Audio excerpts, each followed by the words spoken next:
Hi అందరికీ నమస్తే. నేను మీ శ్రీధర్ నాయుడు. వెల్కమ్ టు శ్రీ రుచులు త్రిబుల్9, రాజా రుచులు త్రిబుల్9, మన combining channel FNT and food and travel. ఈరోజు మనం కొరమీను చింతకాయ చారుతో నెల్లూరు చేపల పులుసు చేస్తున్నాం. దానికి ఏమేమి వేస్తానో, ఎలా చేస్తానో, ఏమేమి వేసి చూపిస్తానో మనం చేసి చూపిస్తాను. రండి చూసుకుందాం, మనం కిచెన్లోకి వెళ్దాం. ఓకే, ఇగో దానికి కావాల్సిన ఐటమ్స్. ఇప్పుడు ఒక 2 కేజీలు కొరమీను తీసుకున్నా. 2 కేజీ కొరమీను తీసుకున్నాం. ఈ కొరమీనుకి కావాల్సిన ఇప్పుడు ఐటమ్స్: కొరమీను 2 కేజీలు, ఇది మ్యాగ్నెట్ చేసుకుందాం. 2 ఉల్లిపాయలు, 4 బెండకాయలు, ఒక 2 రెమ్మలు కరివేపాకు, 3 టమాటీ, 4 పచ్చిమిర్చి, మామిడికాయ, పసుపు, కారం, ఉప్పు, మసాలాకి రెడీ చేస్తాను. ఓకే, ఇప్పుడు మ్యాగ్నెట్ చేసుకుందాం. ఆపిసరికి చింతకాయ ఉడకబెట్టుకున్నాం. మొత్తం ఆ చింతకాయ ఉడకబెట్టాక ఆ చింతకాయ తీసుకొని సరిపోద్ది మనకి. ఆ జ్యూస్ తీసుకొని పెట్టుకున్నాం, పులుసు తీసుకొని. ఉప్పు వేసుకున్నాం, ఒక స్పూన్ వేసుకున్నాం అనుకోండి. తర్వాత చూసుకొని వేసుకున్నాం. ముందు ఉప్పు వేసుకున్నాం మ్యాగ్నెట్ చేయడానికి. ఓకే, ముందు ఉప్పు బాగా కలుపుకుంటే, క్లీన్ చేసి పెట్టుకుని చేపలు ఉప్పు కలుపుతాను. ఎందుకంటే ఉప్పు బాగా కలిపామంటే ఫస్ట్ ముక్కలకి ఉప్పు పడుతుంది, అప్పుడు మనకి టేస్ట్ వస్తుంది ముక్క. లేదంటే మనకి చప్పదనం వస్తుంది. దానివల్ల ముక్క మనకు టేస్ట్కి రావాలి, చప్పగా రాకూడదు అంటే ఉప్పు పెట్టాలి దీనికి. ముక్కకు ఉప్పు పడితే బాగుంటుంది. ఓకే, పసుపు వేసుకుందాం. 1 టేబుల్ స్పూన్ పసుపు,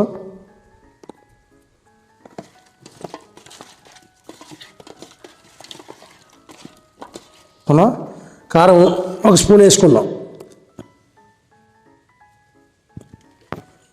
1 స్పూన్ కారం. ఓకే,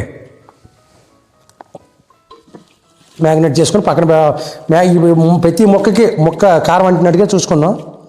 ప్రతి ముక్కకి టచ్ అయినట్టుగా, అప్పుడు ముక్క మంచి కలర్ఫుల్గా వస్తుంది, టేస్ట్గా వస్తుంది. ఈ ఒక మ్యాగ్నెట్లో ఉంటుంది. కరెక్ట్ చేసుకుంటే ఈ మ్యాగ్నెట్ అయిపోయినట్టు చూస్తుంది.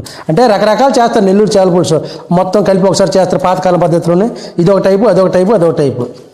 ఇది టమాటీ ముక్కలు కూడా జ్యూస్ వచ్చి ఇప్పుడు మనం రోట్లో దంచుకుందాం. మన రోట్లో ఉంది కదా, రోట్లో బాగా మెత్తగా దంచుకుందాం. జ్యూస్ గ్రేవీ తీసుకుందాం. ఓకే, ప్రతి ముక్క బాగా కలిసిందే. చూసారుగా ఎర్రగొచ్చింది ముక్క, కలర్ఫుల్గా. ప్రతి ముక్క ఎంత ఎర్రగొచ్చిందో. ఇలా మ్యాగ్నెట్ చేసుకుంటే ముక్క చప్పదనం లేకుండా బాగా పడుతుంది అన్నమాట. ఇదే గ్రేవీ అంటే మన నెల్లూరు చేపల పులుసు. ఓకే, అరగంట పక్కన పెట్టుకుందాం. కొత్త కారం తగులుతుంది గట్టిగా, చేతులు మండిపోతున్నాయి. ఓకే, పక్కన పెట్టుకుందాం. అరవనియండి. మన సామాన్లు పెట్టుకున్నాం. ధనియాలు, జీలకర్ర, ఆవాలు, మెంతులు పడపాటు చిట్టపట్లు ఆడుతున్నాక ఇప్పుడు దించేద్దాం. దించేసి బయట తీసేస్తే దీన్ని పొడి కొట్టుకొని దించుకుందాం మసాలాకి. ఓకే, మెత్తగా పొడి చేసుకుందాం.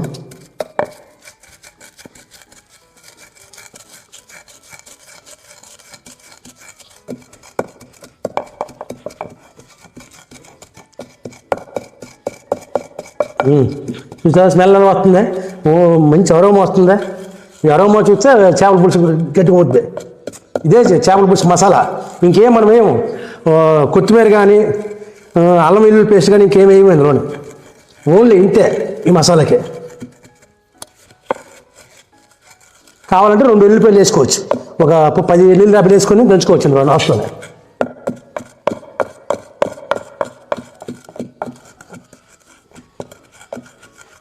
కొంతమంది దంచుకుంటే అంటే రకరకాలు వండుకుంటారు కదా. మనం ఒక స్టైల్లో వండుతాం, వాళ్ళొక స్టైల్లో ఉంటుంది. ఈసారి ఇంకో స్టైల్లో వండదాం నెల్లూరు చేపల పులుసుని. ఈసారి బొచ్చులతోనే బంగారు పాప ఇలా ఉంటాయి కదా, రకరకాలు చేసినప్పుడు వండుదాం.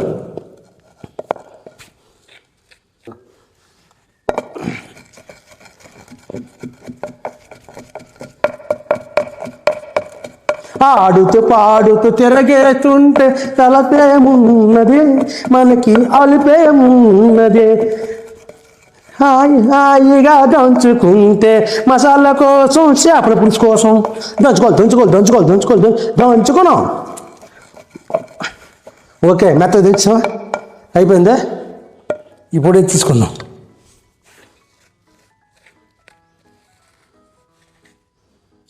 నెల్లూరు చేపల పులుసు మసాలా ఓకే ఇవన్నీ అయిపోయాయి ఇక ప్రొసీజర్ స్టార్ట్ చేసేద్దాం ఏకం కిచెన్లోకి వెళ్ళి వంట స్టార్ట్ చేస్తే సరిపోద్ది పావు గంటలో నెల్లూరు చేపల పులుసు అయిపోద్ది మంది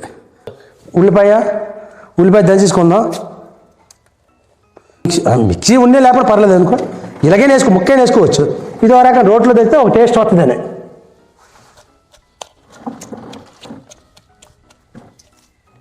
తుల్లిపోతాను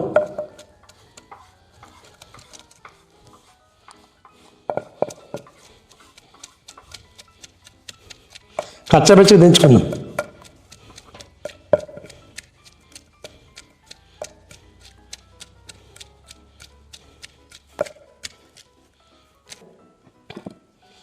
ఉల్లిపాయ కచ్చబెచ్చి దంచు దించుకుందాం ఓకే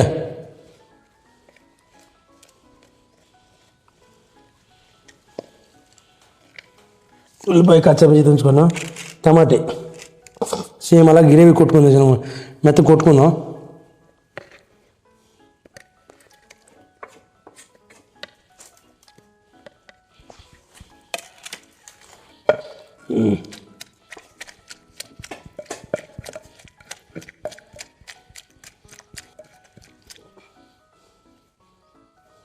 టమాటీ మెత్తగా అయిపోయింది టమాటీ కూడా ఎత్తుకుందాం సరిపోద్ది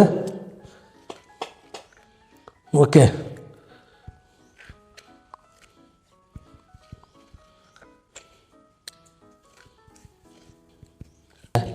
రోట్లో దించిన టేస్ట్ మిక్సీలో వేసిన రాదు రోట్లో దంచుకుందే అందుకే పాతకాలంలోనే మన పెద్దోళ్ళు రోట్లో దించి నూరేవారు ఓకే అభిషేకా వేసుకుంటున్నాం ఒక 3 చెంచాలు ఆయిల్ వేసుకుందాం 4 చెంచాలు ఎందుకంటే చేపల పులుసుకి ఆయిల్ ఎక్కువ పడుతుంది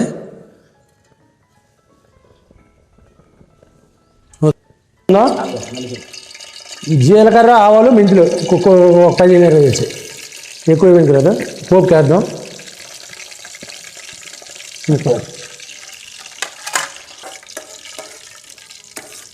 పెట్టుకున్న ఉల్లిపాయ వేసుకుందాం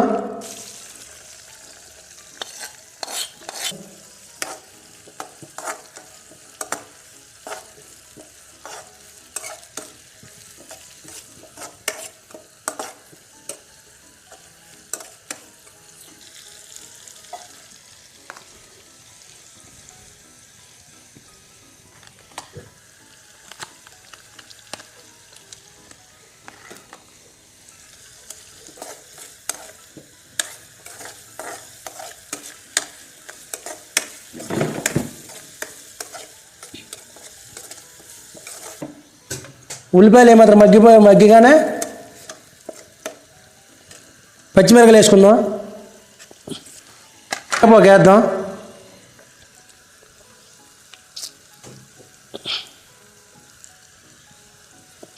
టమాటా వేసుకుందాం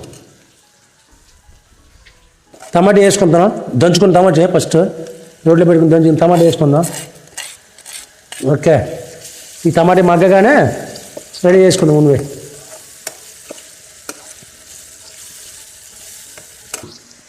టమాటా మగ్గడానికి మూత పెట్టుకుందాం టమాటా మగ్గిపోయింది టమాటా బాగా మగ్గిపోయింది కనుక ఇప్పుడు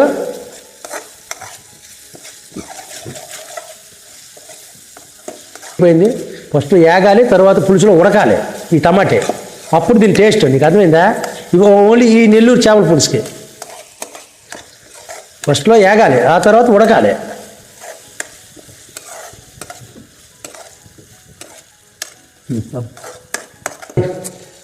ఒక 2 స్పూన్లు కారం వేసుకుందాం 3 స్పూన్లు వేద్దాంలేండి ఎందుకంటే చేపలు 1 స్పూన్ వేసాం కదా కేజీ నడుచుకోవాలి కదా చేపల పులుసు కాబట్టి 3 స్పూన్లు వేసాం చూసారా కలర్ఫుల్గా కారం పచ్చివాసన పోయిందైతే ఈ నెల్లూరు చేపల పులుసుని నీరు మనం వేస్తాం కొత్తగా స్టైల్ మన స్టైల్లోనే నెల్లూరు చేపలు బెండకాయ పులుసు వేస్తాను బెండకాయ వేసి వేపుకుందాం కొంచెం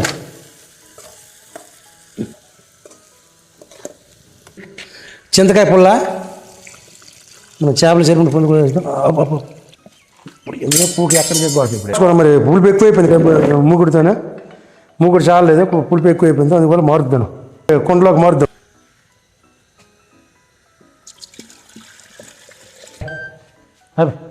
ఓకే మొత్తం తీసి చూద్దాం. తెరిలిపోయింది బాగా, చేపల పులుసు బాగా తెరిలిపోయింది. ముక్కలు వేసుకుందాం. మనం ముందుగా మ్యాగ్నేట్ చేసిన ముక్కలన్నీ వేసుకుందాం. ఇది తలకాయ ముక్కలు వేద్దాం.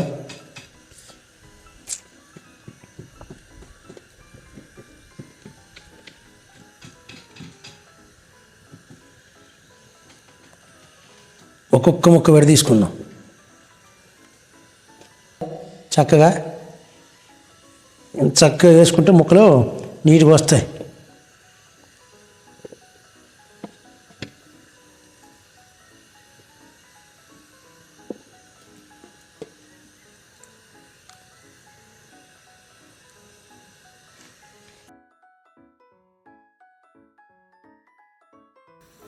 ముందుగా కోసుకున్నాం మామిడికాయ ముక్కలు వేసుకుందాం.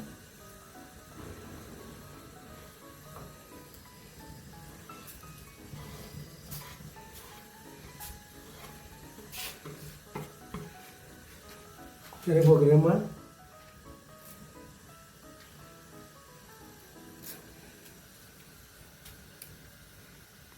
చూసుకుని వేసుకుందాం.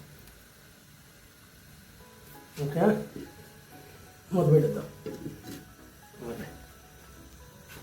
మొత్తం క్లోజ్ చేసిలా.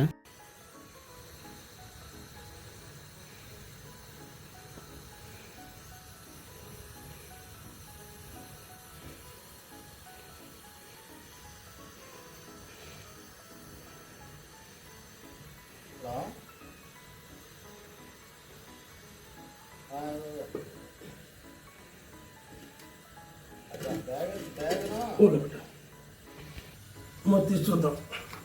ఓకే, చూశారు కదా, మనకి ఆయిల్ కూడా బయట తేలిపోయింది. చూడు సార్, దగ్గర చూపించు. ఆయిల్ కూడా దగ్గర బయటపోయింది మొత్తం. మన గుమగుమలాడే నెల్లూరు చేపల పులుసు రెడీ అయిపోయింది. ఓకే, మన గుమగుమలాడే నెల్లూరు చేపల పులుసు రెడీ. ఈరోజు కొరమేను చింతకాయతో చేపల పులుసు, నెల్లూరు చేపల పులుసు. చూసారా ఎంత చక్కగా వచ్చిందా? గుమగుమలాడే నెల్లూరు చేపల పులుసు రెడీ అయిపోయింది. 2 నిమిషాలు ఉంటే పోయి ఆపేద్దాం. Okay, bye.